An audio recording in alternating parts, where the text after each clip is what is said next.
Welcome back to car Darwin. ഇന്ത്യക്കാർ ആദ്യമായിട്ട് experience ചെയ്ത ടർബോ പെട്രോൾ നമ്മുടെ ഒക്ടാവിയ VRSൻ്റെയാണ്.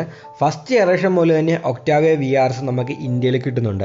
ഓരോ പുതിയ ഒക്ടാവിയ വരുമ്പോഴും അതിൻ്റെ VRS വേർഷനും അവർ ഇന്ത്യയിൽ തരാറുണ്ട്. ഓരോ വർഷം വരുമ്പോഴും പവർ കൂടിക്കൂടിയാണ് വരുന്നത്. ഏറ്റവും പുതിയ ഒക്ടാവിയ ഇന്ത്യയിൽ കൊണ്ടുവന്നിരുന്നു, എന്നാൽ അതിൻ്റെ VRS വേർഷൻ അവർ കൊണ്ടുവന്നിരുന്നില്ല. എന്നാൽ ഇപ്പോൾ ഒക്ടാവിയക്ക് ഒരു ഫേസ് ലിഫ്റ്റും കിട്ടി. ആ ഫേസ് ലിഫ്റ്റ് ചെയ്ത ഒക്ടാവിയ VRS ഉടനെ ഇന്ത്യയിൽ വരുമെന്നാണ് സ്കോഡ പറഞ്ഞേക്കുന്നത്. ഈ കഴിഞ്ഞ ഓട്ടോ എക്സ്പോയിൽ അവർ ആ ഒരു ഒക്ടാവിയ VRS ഷോക്കേസ് ചെയ്തായിരുന്നു. ഉടനെ തന്നെ അത് നമുക്ക് ഇന്ത്യയിൽ കിട്ടുമെന്ന് പറയുന്നത്. ഇന്ത്യയിൽ CBO ആയിട്ടാണ് ഈ ഒരു വണ്ടി വരാൻ പോകുന്നത്. ഇപ്പോൾ അതിൻ്റെ ലുക്ക് നോക്കുകയാണെങ്കിൽ നേരത്തെ അത്രയും ഷാർപ്പല്ല വണ്ടി.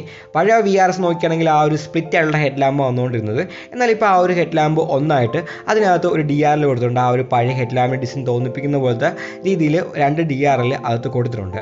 അതേപോലെ തന്നെ വളരെ ഷാർപ്പായ സ്പോർട്ടിയായ ഗ്രില്ലാണ് കൊടുത്തേക്കുന്നത്. അതിൽ VRS ബാഡ്ജ് കാണാൻ പറ്റും.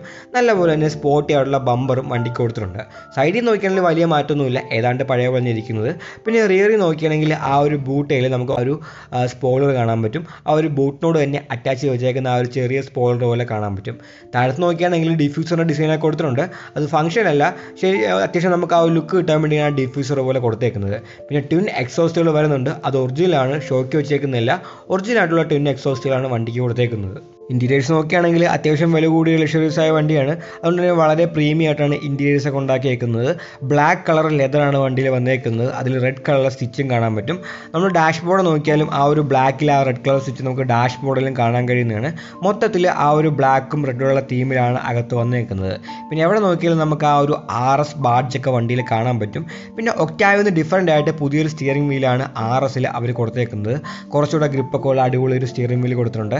അതേപോലെ തന്നെ ഫ്രണ്ടിൽ 2 ബക്കറ്റ് സീറ്റുകൾ കൊടുത്തിട്ടുണ്ട്. റിയറിൽ നോക്കുകയാണെങ്കിൽ നോർമൽ ഒക്ടാവിയുടെ പോലെ തന്നെയാണ്, എന്നാൽ ഫ്രണ്ടിൽ വന്നേക്കുന്നത് 2 ബക്കറ്റ് സീറ്റുകളാണ്. പിന്നെ ആ ഒരു ഗിയർ സെലക്ടർ നോക്കിയാലും അതിനും കുറച്ച് ഡിഫറൻസ് ഒക്കെ ഉണ്ട്. പിന്നെ അകത്തുള്ള ടച്ച് സ്ക്രീൻ നോക്കുകയാണെങ്കിൽ 13 ഇഞ്ചിൻ്റെ പുതിയൊരു വലിയ ടച്ച് സ്ക്രീനാണ് അവർ കൊടുത്തേക്കുന്നത്.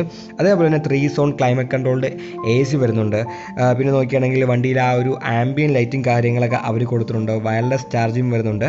അങ്ങനെ അത്യാവശ്യം വിലയുള്ള വണ്ടിയാണ്. അപ്പോൾ അതിൽ കാണാൻ കഴിയുന്ന എല്ലാ ഫീച്ചേഴ്സും അവർ ഇതിൽ കൊടുത്തിട്ടുണ്ട്. പിന്നെ നമ്മുടെ ആ ഒരു മാട്രിക്സ് LED വണ്ടിയുടെ ഹെഡ് ലാമ്പിൽ വന്നേക്കുന്നത്. അതും അത്യാവശ്യം ഒരു പ്രീമിയം വണ്ടിയിൽ കിട്ടുന്ന ഒരു ഫീച്ചറാണ്. ഇനി ഏറ്റവും ഇമ്പോർട്ടൻ്റ് കാര്യം വണ്ടിയുടെ പെർഫോമൻസ് നോക്കുകയാണെങ്കിൽ വണ്ടിയിൽ വന്നേക്കുന്നത് ഒരു 2 ലിറ്റർ 4 സിലിണ്ടർ ടർബോ പെട്രോൾ എഞ്ചിനാണ്. ഒരു 1984 cc 4 cylinder engine. Maximum power എന്ന് പറയുന്നത് 265 HP ആണ്. 370 Nm ടോർക്കും ഈ ഒരു എഞ്ചിൻ പ്രൊഡ്യൂസ് ചെയ്യുന്നുണ്ട്. 7 സ്പീഡ് DCT ഗിയർ ബോക്സ് ആണ് ഇതിന് കൊടുത്തേക്കുന്നത്. 0 to 100 അച്ചീവ് ചെയ്യാനായിട്ട് വെറും 6.4 സെക്കൻഡ് മാത്രം സമയം മതി. 6.4 സെക്കൻഡിൽ ഈ വണ്ടി 0 to 100 അച്ചീവ് ചെയ്യും. ടോപ്പ് സ്പീഡ് 250 km/h ആണ്. 250 വണ്ടി ലിമിറ്റ് ചെയ്തൊക്കെയാണ്, ലോക്കാണ് 250. പിന്നെ നോക്കിയാണെങ്കിൽ 19 ഇഞ്ചിൻ്റെ വീൽസ് ആണ് വണ്ടിയിൽ വന്നേക്കുന്നത്. ലോ പ്രൊഫൈൽ ടയേഴ്സും കൊടുത്തിട്ടുണ്ട്. 4 വീലും ഡിസ്ക് ബ്രേക്കും അവർ കൊടുത്തിട്ടുണ്ട്. പിന്നെ ഹാൻഡ്ലിങ്ങിൻ്റെ കാര്യം പ്രത്യേകിച്ച് പറയേണ്ട കാര്യമില്ല, സ്കോഡയുടെ വണ്ടിയാണ്, അതുകൊണ്ട് ഹാൻഡ്ലിങ്ങും മാറുകയായിരിക്കും. പിന്നെ വണ്ടി ഫ്രണ്ട് വീൽ ഡ്രൈവ് ആണ്. ഇത് CBO ആയിട്ട് ഇന്ത്യയിൽ വരുന്നതുകൊണ്ട് തന്നെ ഇതിനിപ്പം എക്സ്പെക്ട് ചെയ്യുന്ന പ്രൈസ് നോക്കുകയാണെങ്കിൽ ഏകദേശം 50 ലക്ഷം രൂപയ്ക്ക് അടുത്താണ്. ഈ ഒരു വീഡിയോ ഇഷ്ടപ്പെട്ടെങ്കിൽ ലൈക്ക് ചെയ്യുക, നിങ്ങളുടെ അഭിപ്രായങ്ങൾ കമൻറ്റുകളായി രേഖപ്പെടുത്തുക. ഇനി ഇതേപോലത്തെ വീഡിയോകൾ കാണാൻ ദയവായി ചാനൽ സബ്സ്ക്രൈബ് ചെയ്യുക, ആ ബെല്ലൈക്കൻ കൂടി എനേബിൾ ചെയ്യുക. പുതിയൊരു വീഡിയോയുമായി ഉടനെ കാണാം.